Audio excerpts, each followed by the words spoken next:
지방 중소도시에 거주하고 있는 30대 여자입니다. 작년이었다면 결혼했다고 자기소개를 하겠지만 이젠 더 이상 아니네요. 다정다감한 줄만 알았던 남편의 숨겨진 모습에 결국 이혼까지 하게 되었어요. 이혼을 결정짓게 만든 건 손희 신우의 역할이 컸지만 신우가 아니었어도 아마 이혼을 했을 것 같네요. 신우는 남편의 유일한 혈육입니다. 어머니는 어릴 적에 집을 나가셨다고 들었고 아버지와는 연을 끊었다고 들었습니다. 아버지의 성격이 엄청 시원시원해서 동네에서 인기도 많았다고 하던데 술만 마시면 사람이 그렇게 돌변했다고 해요. 그냥 술주정 부리는 정도가 아니라 술 먹고 집에 들어왔을 때 뭐 하나만 눈에 거슬리면 집을 아주 난장판으로 만들고 그랬답니다. 손에 집히는 대로 던지고 때리고 부수고. 저 어릴 적에는 저희 아버지가 술 먹고 들어오는 게 참 좋았거든요. 빈손으로 오시는 법이 없고 저희들 먹으라고 맨날 치킨이며 족발 같은 야식거리 사들고 오셨던 기억이 있어서요. 저희 집은 그래도 화목한 편이었다 보니 그런 남편의 과거를 처음 알게 되었을 땐 어떻게 반응해야 할지 참 어려웠어요. 아무튼 그런 아버지의 주폭에 결국 어머니가 견디지 못하고 피부치인 신우랑 남편 두고 야반도주를 했다고 들었습니다. 얼마나 고생이었으면 자식들 버리고 도망갔겠냐 이해가 가면서도 아직 어린애들인데 아버지한테 시달릴 거 생각하면 애들도 데리고 가셨으면 좋았겠다 생각을 했어요. 물론 그 생각을 입 밖에 내지는 않았지요. 남편한테는 그게 평생 상처였을 테니 말이지요. 남편이 대학도 포기하고 졸업 후에 바로 직장을 가졌을 때 신우랑 같이 둘이 집을 나왔다고 합니다. 그 뒤로 아버지와는 완전히 연을 끊었고 처음에는 어떻게 연락처를 알아내서 연락이 왔었다는데 이젠 그마저도 없다네요. 어머니는 아예 집을 나간 순간부터 연락이 안 되었다고 하고요. 아무튼 젊은 나이에 둘이 집 나와서 엄청 고생한 거잖아요. 그렇다 보니 남편에게 유일한 혈육인 신우와 남편의 관계가 돈독할 수밖에 없는 건 당연했습니다. 보통은 그런 사이가 부담스러울 수 있었겠으나 그것 때문에 결혼을 하지 말아야겠다 하는 생각은 없었어요. 신우는 벌써 신우대로 결혼을 해서 두 아이 키우며 잘 살고 있었으니까요. 연애하고 얼마 지나지 않아서 남편이 자기 과거에 대해서 저에게 털어놓았었어요. 그게 저를 신뢰하게 해준 말이라 생각했고 세상에 여러 사람이 있고 다들 각자의 사연을 가지고 있는 거 아니겠어요? 아버지의 주사와 어머니의 부재가 따지고 보면 남편이 잘못한 것도 아닌데 그 과거를 가지고 남편을 색안경을 끼고 보지 않았습니다. 남편도 그런 저에게 조금이나마 감동을 했던 건지 그렇게 연애하던 사이에서 결혼까지 하게 되었지요. 그런데 제가 몰랐던 남편의 모습이 하나 있었네요. 연애하는 동안에는 남편이 술에 입 한 번 대지 않았습니다. 어디 놀러라도 가면 분위기 때문에라도 한두 잔씩은 마실 수도 있는 일 아니겠어요? 저도 주당은 아니지만 술은 어느 정도 즐기는 편이었거든요. 맛있는 음식에는 맛있는 술이 따라온다잖아요. 어디 괜찮은 거 먹으러 가면 취하지 않게 적당히 한두 잔 마시고 그랬어요. 하지만 남편은 정말 술이라고는 입에도 대지 않았어요. 저 혼자만 마시자니 좀 그래서 몇 번 권한 적도 있는데 한사코 거절하면서 정말 한 방울도 제 앞에서 마시는 모습 보인 적이 없던 사람입니다. 심지어 저희 부모님께 인사드리러 갔던 자리에서도 저희 아버지께서 권하는 술도 안 마셨던 사람이에요. 그렇다 보니 저는 저 나름대로 아버지랑 있던 과거 때문에 이 사람이 술을 안 마시는구나 하고 왜 안 마시냐 따져묻지도 않았네요. 술 안 마신다고 해서 나쁠 거 하나 없잖아요. 그런데 술을 입에 대지도 않는 사람이라 생각했던 남편이 알고 보니 술을 엄청 즐기는 사람이었습니다. 그냥 저랑만 안 마시는 거였어요. 결혼 후에 한 달도 채 지나지 않아서 회사에서 회식이 있었다며 코가 삐뚤어지게 마시고 비틀거리며 들어오는 남편을 봤을 땐 정말이지 멘붕이 와서 뭐라 말로 표현할 수도 없었네요. 이렇게 술을 좋아하는 사람이면 왜 여태껏 제 앞에서 술 한 잔 마시지 않았을까 싶다가 남편이 제 앞에선 억지로 그 좋아하는 술을 참고 있었다는 사실을 알게 되었네요. 제 말이라면 죽는 신용까지는 아니더라도 무조건 하는 척이라도 하는 사람이었는데 술 마시고 나니 목소리도 커지고 아예 통제불능이 되더라고요. 일부러 그러는 건지 양말도 뒤집어 벗어 던져버리고 안 씻는 건 물론이고 옷도 안 갈아입은 채로 바닥에 드러누워서는 고래고래 저한테 이거 해와라 저거 해와라 하는 겁니다. 물 떠다주고 그런 거 어려운 부탁 아닌 거 아는데 이 사람이 저한테 이렇게 술을 좋아하는 걸 숨겼다는 게 무엇보다 충격적이었네요. 한편으로는 그래도 이 사람이 나름 술 마시고 그러면서 스트레스도 풀 줄 아는 사람이구나 이해해주자 싶었기도 했는데 또 한편으로는 걱정이 되기도 했어요. 막연하게 들던 그 걱정이 좋은 걱정은 아니었습니다. 남편이 저에게 말해줬던 과거 남편 아버지의 이야기 때문이에요. 부전자전이라고 해도 술버릇까지 담는 건 아니니까. 제가 너무 최악의 경우를 생각한 게 아닌가 싶기도 했지만 그래도 찜찜한 마음을 숨길 수는 없었습니다. 다음날 아침에 회식 때문에 좀 마셨다는 심심한 사과를 듣기는 했는데 처음이 어려웠던 거지 한번 시작을 하고 나니 술 마시고 집에 들어오는 횟수가 점점 잦아지기 시작했습니다. 적당히 마시는 법은 모르는 건지 항상 술 마시고 들어오는 날이면 두 다리로 용케 서 있구나 싶을 정도로 마시고 들어오더라고요.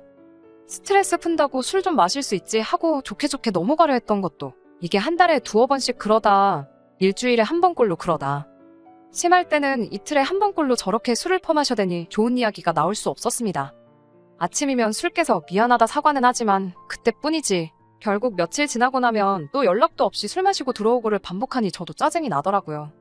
술에만 취해서 들어온 사람한테 술 마시지 말라고 잔소리해봐야 뭐하냐 싶어 별말 안 하려 했는데 매일같이 연락도 없이 술 마시러 갔다가 늦게 오는 게 일상이 돼버리니 이대로 두면 안 되겠다 싶어서 한마디 할 수밖에 없었어요. 다른 말 하려던 것도 아니고 그냥 술 마시면 술 마시러 간다? 미리 연락이라도 주던가 하라고 한마디 했을 뿐인데 현은 술 때문에 꼬여가지고는 뭘 잘했다고 저한테 고래고래 소리를 치더라고요. 남자가 사회생활 잘하고 그러려면 술도 좀 마실 수 있는 거 모르냐고 하면서 잔소리 좀 하지 말라고 적반하장 나오는 겁니다. 순간 욱해서 저도 한마디 더 했어요. 사회생활은 뭔 니만 하냐고 맞벌이 하는 것도 모자라 내가 월급도 더 벌어오지 않느냐고요. 남편 벌이를 가지고 뭐라고 한마디 했더니 남편이 지금 말 다 했냐며 날 무시하는 거냐고 저를 어떻게 한 대 때릴 것처럼 주먹을 움켜쥐고 노려보더니 저를 휙 지나쳐서 방으로 들어가 버리는 겁니다. 혼자 화를 삭히고 더 커질 싸움을 피하기 위해 방에 들어간 거였다면 아마 지금도 꾸역꾸역 남편과 어떻게든 같이 살고 있을 거예요. 그런데 그게 아니라 방에 들어간 이유가 따로 있더군요. 방에 들어가서는 침대 위 이불이며 화장대 위에 올려져 있는 화장품이며 옷장 안에 옷까지 다 끄집어내더니 아주 난장판을 만들기 시작했습니다. 남편의 아버지를 본 적이 없지만 어머니까지 도망가게 만든 그 주사가 아마 그것과 똑같았을 거예요. 저도 방으로 따라 들어가서 지금 이게 뭐 하는 짓이냐고 그만하라고 한마디 했더니 남편이 네가 나에 대해서 뭘 안다고 그러냐며 내가 설마 그 돈 벌려고 이렇게 일을 하고 있겠냐고 소리를 치더라고요. 온 집안을 난장판으로 만드는데 저를 노려보는 눈빛부터가 평소랑 다른 것도 모자라 술까지 취해 있으니 괜히 제가 남편하고 맞불을 놓고 있어봤자 좋을 게 없겠다 싶었습니다. 그래서 결국 제가 자리를 피했어요. 더러워서 피한 것도 있지만 실제로 무슨 일이 일어날까 무서웠습니다. 밖에 나가서 찬바람을 쐬다 보니 남편이 했던 말이 생각이 나더라고요. 자기 월급에 대한 이야기 말입니다. 제가 애초에 남편의 벌이 가지고 아무 말도 안 했던 이유 중 하나가 바로 남편이 연애 중 저에게 털어놓았던 아픈 과거 이야기 때문입니다. 아버지랑은 절연을 했고 어머니는 생사조차 모른다고. 자기도 평범한 집에서 자랐으면 대학도 가고 더 좋은 회사도 취직했을 거라며 저에게 해줬던 그 과거 이야기가 남편에게는 말 못할 큰 상처라 생각했어요. 연애 중 결혼 이야기가 오가는 과정에서 남편 벌이가 저보다 적다는 걸 알게 되었을 때도 당황하지 않았고 그걸 가지고 따로 문제 삼은 적도 없었거든요. 그런데 남편이 자기가 그 돈 벌려고 그러겠냐는 그 말을 곰곰이 생각해보니 아무리 작은 회사라도 연차수가 그렇게 되는데 최저시급보다 조금 더 되는 월급을 받아오는 게 말이 안 된다는 생각이 들더군요. 이게 어떻게 돌아가는 상황인지 제 눈으로 확인해봐야겠다는 생각이 들어 그 길로 다시 집으로 돌아갔습니다. 지 술주정 때문에 아내가 새벽에 집 밖으로 뛰쳐나갔는데 이 인간은 잠이 오는 건지 엉망으로 만들어 놓은 방 안에서 바닥에 드러누워 쿨쿨 잘만 자고 있더군요. 부엌으로 가서 냉수 한 잔 떠와서 자고 있는 남편 얼굴에 확 부어버렸습니다. 남편이 어프프하면서 화들짝 잠에서 깨더군요. 잠 깨면서 술도 같이 깬 건지 그래도 제가 나가기 직전에 주정 부리며 난리치던 모습은 온데간데 없고 어안이 벙벙해서 상황 파악을 하고 있더라고요. 그런 남편 앞에다 두고 제가 월급 계좌 좀 봐야겠다고 한마디 했습니다. 남편 얼굴에 당황한 기색이 역력했어요. 예상한 대로 못 보여준다고 핸드폰부터 품 안에 꽉 쥐고 놓지를 않더군요. 프라이버시 중요하긴 하지만 그건 부부간에 신뢰가 있을 때겠지요. 안 보여주겠다면 난리법석을 떠는 꼴을 보니 역시나 들키면 안 될 굴인 게 있어서 저러는구나 확신이 생겼어요. 저도 호락호락 넘어가지 않았습니다. 안 보여주면 당장의 이혼이라고 내가 확인했을 때 정말 뒤가 구린 게 하나도 없다면 어떻게든 내가 마음이 풀릴 때까지 사과하고 술 먹고 들어오는 거 가지고도 아무 말 안 하겠다 강하게 나오니 결국 남편은 저를 이기지 못하고 핸드폰을 보여줬습니다. 역시나 계좌에 찍힌 입출금 내역을 보니 남편이 애초에 말한 월급보다 120만 원을 더 받고 있었네요. 액수를 정확히 알 수 있었던 건 정확하게 그 금액이 월급날 맞춰서 현금으로 인출이 되고 있었기 때문이에요. 남편한테 이게 뭔지 설명해 줄 수 있냐 물었습니다. 남편은 꿀먹은 벙어리가 돼서 아무 말도 못하고 그냥 한 번만 모르는 척 넘어가주면 안 되겠냐고 하더라고요. 자기 나름대로 비상금 만들고 싶어서 그랬던 거라고. 앞으로는 월급 나오면 저한테 다 입금부터 하고 용돈 타서 살겠다며 끝까지 말을 안 해주더군요. 제가 설마 120만 원 그거 더 받자고 이러고 있던 거겠어요? 남편이 싹싹 비는 거 쳐다보지도 않고 남편 거래 내역을 쭉쭉 살펴봤어요. 조금 아래로 내리다 보니 결국 남편이 신우한테 매달 50만 원씩 보내고 있던 정황을 발견해냈습니다. 저랑 결혼한 이후로는 계좌로 직접 보낸 게 아니라 현금 인출을 해서 잘은 모르겠는데 아마 결혼 전에는 50만 원씩 보내주다가 결혼 후에는 액수를 2배 넘게 올렸던 게 아닐까 싶어요. 아무튼 돈이 다른 곳이 아니라 신우한테 들어가고 있다는 상황을 알게 되었으니 더 길게 말할 것도 없더라고요. 당장 신우한테 전화해서 여기로 부르라 했습니다. 남편이 우물쭈물거리면서 무작정 미안하다고만 하고 그렇게만은 하지 말아달라고 그러더라고요. 직접 전화할 생각이 없는 것 같아 보여서 그럼 내가 신우 오라고 하겠다 하고 전화기를 들었습니다. 그랬더니 남편이 벌떡 일어나서는 저를 밀치며 핸드폰을 뺐더라고요. 그 과정에서 제가 바닥에 내동댕이 쳐졌습니다. 나 모르게 얼마나 구린 일을 벌이고 다니길래 저러나 싶어서 이미 이때부터 이혼밖에는 답이 없겠구나 하는 생각이 섰던 것 같아요. 이혼하고 끝내버려도 되는 일이지만 적어도 신우한테도 한마디 퍼부어줘야지 속이 풀리겠더라고요. 그래서 남편과 몸싸움까지 불사해가며 신우한테 전화를 걸어서 누구 하나 죽어나는 꼴 보기 싫으면 당장 여기로 튀어오라고 소리를 빽빽 질렀어요. 한 30분 정도 지나니 신우가 찾아왔습니다. 신우도 아마 오는 길 내내 생각이 많았을 거예요. 그리고 제가 난리칠 일이라면 동생 결혼하고 나서도 매달 따박따박 용돈이랍시고 받아낸 거 말고는 없겠다는 생각을 했나 봅니다. 집에 오자마자 2달만 기다려주면 동생한테 결혼하고 나서 여태 받아온 돈 그대로 만들어서 돌려주겠다고 저부터 진정을 시키려 들대요. 그깟 돈 몇 푼 돌려받자고 이 야밤에 불러냈겠냐고 돈 욕심에 동생 이혼당하는 꼴 두 눈으로 지켜보라고 부른 거라고 한마디 해줬지요. 신우도 저를 말리다 못해 성질이 났는지 그깟 50만 원 하나뿐인 가족인데 좀 줄 수도 있는 거 아니겠냐. 입장 바꿔 생각해보면 저도 그렇게 했을 거라 하는 겁니다. 그리고 남자가 사회생활 하면 비상금이 필요할 때도 있는 거 아니겠냐고. 괜히 이웃에 민폐 끼치지 말고 그만하자고 하더군요.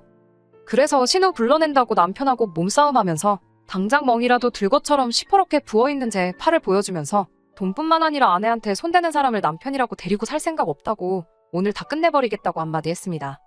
신우는 제 팔을 보고도 끝까지 동생 편을 들더군요.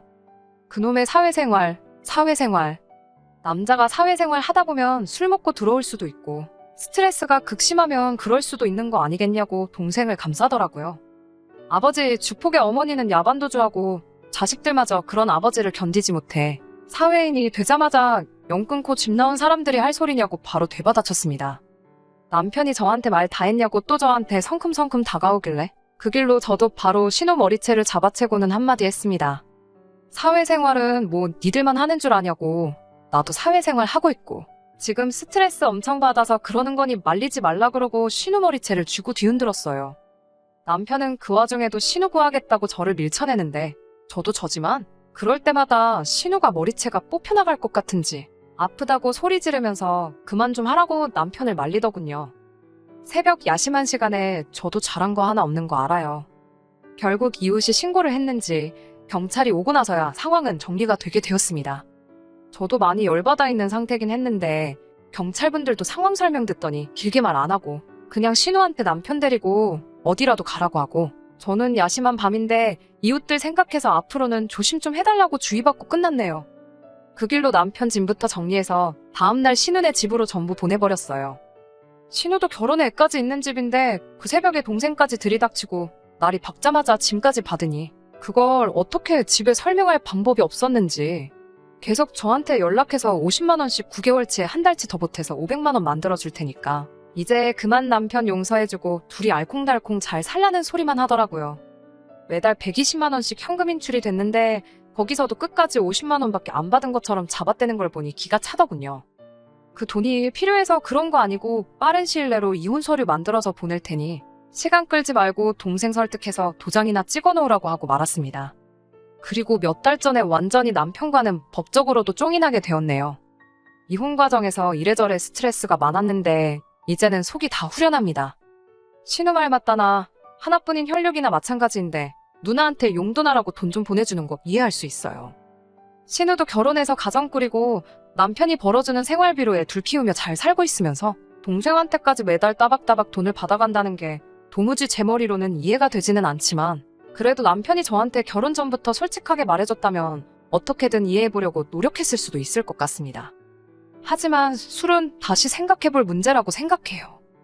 일로 받는 스트레스, 당연히 술로 풀 수 있는 부분이지만 당장 술 때문에 어머니 도망가게 만든 아버지를 욕하고 결국엔 영까지 끄는 남편이었는데 당장 자기 자신도 그런 아버지와 다를 게 없다는 걸 알고는 있을까요? 반성하며 사는 것까진 바라지 않지만 이제 두 번 다시 제 인생에 나타나주지 않았으면 하는 바람입니다. 끝까지 들어주셔서 감사합니다. 오늘의 사연은 여기까지입니다. 구독과 좋아요, 알람 설정 부탁드리고 더 좋은 사연으로 다시 찾아뵙겠습니다. 감사합니다.